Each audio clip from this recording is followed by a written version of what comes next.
All right, I want to read about 5 pages from the Big Bankroll, written by Leo Katcher in 1958. When you read this, it's about the bucket shops. Think about Alex Jones and his bone broth.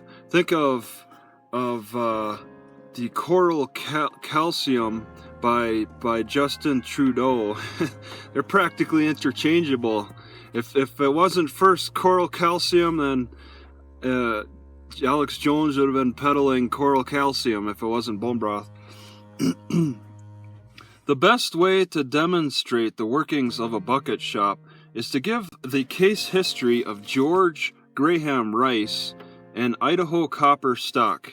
This will also demonstrate Rothstein's, and this book is about Rothstein. He's the big bankroller. There's some reference I can't avoid. Demonstrate Rothstein's unique contributions to this multi-million-dollar larceny. Rothstein's relations with George Graham Rice were much the same as they were with many others in the field. George Graham Rice was, according to Washburn and DeLong, the most audacious, plausible, and successful swindler in this country's history. In his early days, he was born in New York on the Lower East Side of hard-working, honest parents. He was a petty thief and forger. He went to Sing Sing and Elmira for prison terms. On his release from prison, about 1900, he became the first mail-order racing tipster in the country, the first. His success was instantaneous when the first horse he publicly advertised won at long odds. Realizing there was nothing like success to breed profits, he spent a great deal of money to get the best information obtainable for his clients. Once he had ingratiated himself with these, he started to cheat. He would give a number of horses in the same race to his clients, and the winners always came back for more. The losers, recalling earlier profits, also would return for more. Over a 3-year period, according to the United States Attorney's Office, which closed him up in 1903, he averaged a profit of about $1 million annually. After this experience, Rice went to Tonopah and Goldfield in Nevada, scene of a big mining strike. He now became interested in mining stocks. He also became a partner in 2 banks and in a number of mines which did not pan out. Like so many others who lived off the gullibility of suckers, he was a sucker himself. He was taken in by promoters who outsmarted him, and he went broke.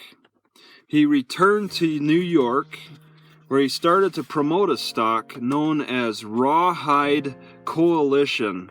He succeeded in getting this listed on the Curb Exchange, and using flamboyant advertisements and endorsements from prominent figures like the late Broadway favorite Nat C. Goodwin, he sold a great deal of this stock of the Rawhide Coalition. However, this venture ended when the Curb investigated the value of the stock. Finding it had no value, removed it from its board. One stock was as good as another to him, and one corporate entity no different from the other. So he organized B.H. Sheftels and Company and established branch offices in Chicago, Philadelphia, Boston, and Detroit. This time, he did not bother to list his stock on any exchange. He used his boiler rooms, his financial newsletter, and his outside salesmen to peddle the valueless stock. His take was close to $1 million again according to the federal government. Rice had made the mistake of writing to some of his prospective victims, and this had resulted in a mail fraud charge against him. Rice went to jail for 10 months. convicted in a federal court. There were no state laws under which he was liable. He next attained newsworthiness 20 years later, 1920, when he was arrested on a charge of grand larceny involving money received for securities. He was found guilty and sentenced to Sing Sing. He immediately changed lawyers, and his new counsel obtained his freedom on a technicality. He was ordered retried, but the case never came up.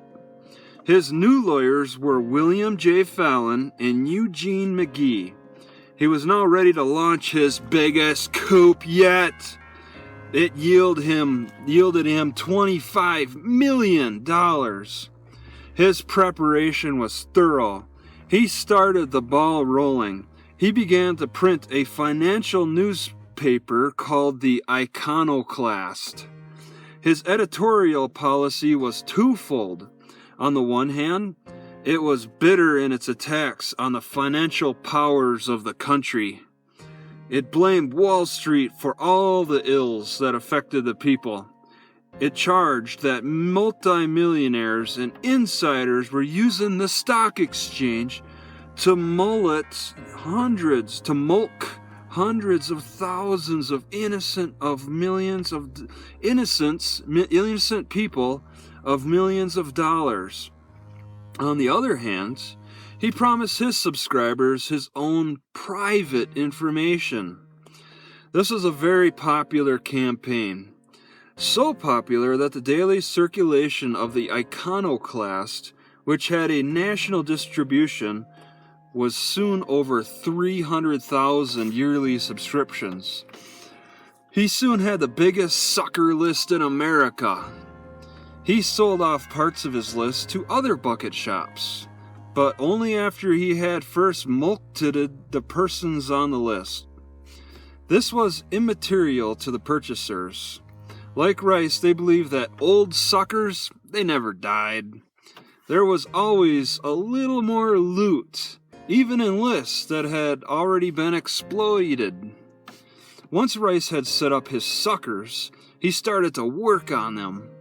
His medium was a corporation he called the Columbia Emerald Company.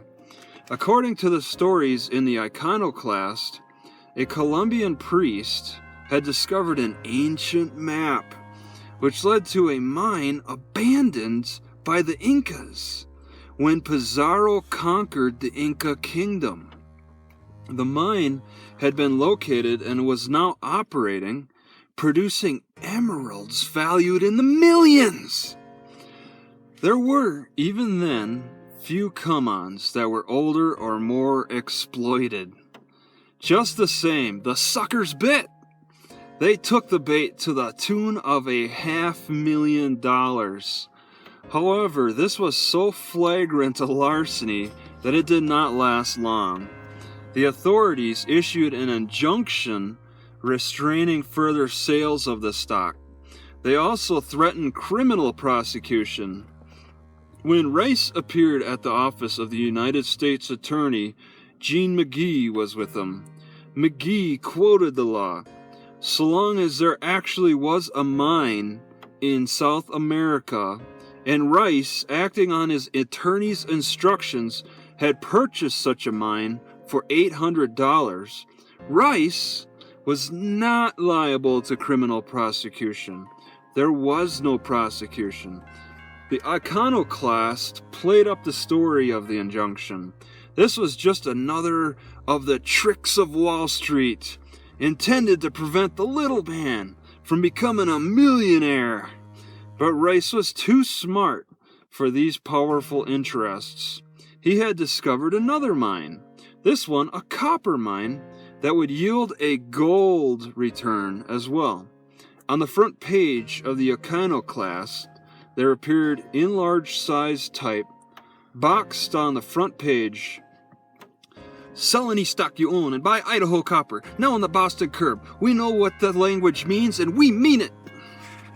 That was the advertisement. Right. Wait, right there. Okay. Rice owned some 1,300,000 shares of Idaho Copper, for which he had paid $10,000, approximately 8 cents each share. The mine had not been worked for more than 20 years. The stock had two big assets. It was listed on the Boston Curb Exchange, and it actually existed. So, when Rice began his campaign, the stock was listed at about 10 cents per share. Shortly after his advice first appeared on the iconoclast, it began to spurt.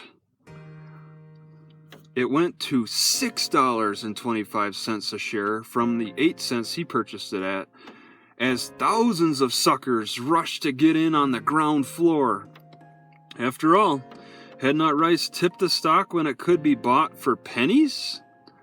Idaho Copper goes to 6 1/4, skyrocketing move to $25, now forecast as result of ore this is the quote. Idaho Copper goes to 6 1/4, skyrocketing move to $25, now forecast as result of ore disclosures. This was the headline on the front page of the iconoclast, and the repeated exhortation, buy, buy, buy. Of course, wherever there was a buyer, there had to be a seller. In this case, it was Rice, unloading his 1,300,000 shares of his stock that he bought at 6 cents each share. Once again, the federal authorities stepped in. Once again, Rice was enjoined from selling a stock, in this case, Idaho Copper. And once again, Gene McGee appeared with Rice, his lawyer, in the courtroom. For the first time, the Bureau of Securities of the State Attorney General office took action. It quickly found it had no jurisdiction, as McGee had maintained in his brief. Idaho Copper fell to 10 cents a share, so Rice announced in the iconoclast that there had been a tremendous new strike. In addition, Idaho Copper had bought the properties of the Idaho Copper Company Limited. The Boston Curb Exchange ordered that stock of the Idaho Copper Corporation be withdrawn from sale and its listing canceled. At the same time, the Boston Exchange permitted Rice to substitute Idaho Copper Company stock on the listing. Rice reported this to his faithful readers. Once again, he told them they and he had been the victims of the predatory interests, but he had already moved to circumvent the villains. A page 1 story in the iconoclast told suckers that they could now exchange 1 share of the old stock for 1 of the new. If the investors were wise, the story said, they would not only convert their old stock, but would load up on the new. So much business poured into Rice's office that he had to move from the suite he occupied at 28 West 57th Street, and this is in New York, to a loft building on East 7th Street, which he occupied from the basement to the roof. Both the former office and the new one were in buildings which Rothstein owned, Arnold Rothstein. Rice paid Rothstein a high rent, but he got more than office space, more than just the rent. How high a rent was revealed when he was back in court sometime later. The federal government continued its investigation of Rice. He called it harassment in the iconoclast. Engineers from the Bureau of Mines were sent to Washington to examine and appraise both the old mining properties and new ones. They reported the original mines were abandoned, worthless, and completely flooded. The new properties were only half flooded and did contain copper. However, this ore was of such low grade that it was unprofitable to mine it. Rice was again indicted, charged with using the mails to defraud people. A court order was issued placing the company in receivership, and the receiver was told to seek out all Rice's assets and place them in escrow for the benefits of the stockholders, the sucker stockholders. After searching office safes, bank boxes, and Rice's suite in the Hotel Chatham, the only assets discovered were a $100 Liberty Bond, a copper penny, and thousands of certificates for his stock in Rice's many enterprises. And then it goes on from there and links Rothstein to him and all of that, because that's what this book is about, is Rothstein.